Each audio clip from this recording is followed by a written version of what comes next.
ঘটেছিল। যদি প্রশ্ন করা হয় বুঝলাম সবই, কেন নাজিল হয়েছে তুমি, এই পৃথিবীর তোমার আসার উদ্দেশ্য কি, মূল কাজটা কি, এই প্রশ্ন যদি করা হয় কোরআনে কারীম তার জবাবে বলে শোনো কেন এসেছি, লিতুখরিজান নাসা মিনাজ-জুলুমাতি ইলান-নূর।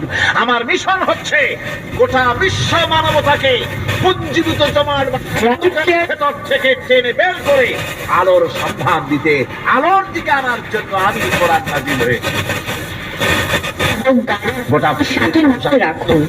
সাবধানে গাড়ি চালা। অন্ধকার কি?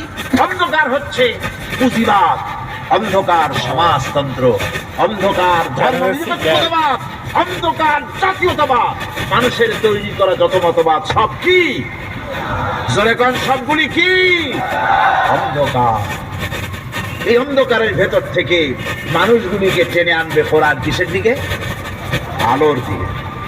এবার যদি প্রশ্ন করা হয় বুঝলেন তুমি অন্ধকার থেকে আলোর দিকে নিয়ে আসবে, আলোর দিকে আসতে পরে ফায়দাটা কি হবে, মূল ফায়দাটা বুঝায় দাও, আসল ফায়দা কি হবে তোমারে যদি মানি। কোরআন তার জবাব দেয়, নিজের পরিচয় নিজে তুলে ধরে, ফামান তাবিআ হুদায়া ফালা খাউফুন আলাইহিম ওয়ালা হুম ইয়াহজানুন।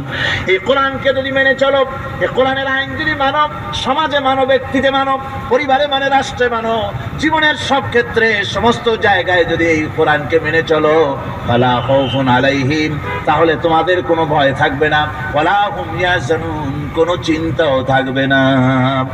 কিসের ভয় থাকবে না?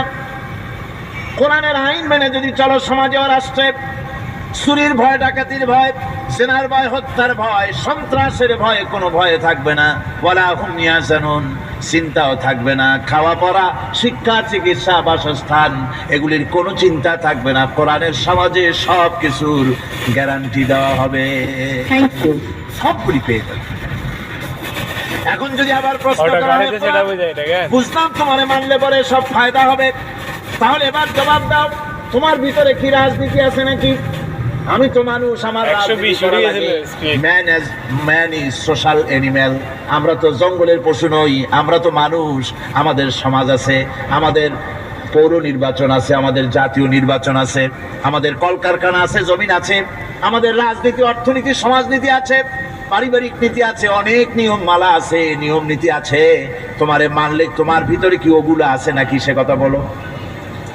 কোরআন তার জবাবে বলে, ওয়ানাজ্জালনা আলাইকাল কিতাবা তিবয়ানান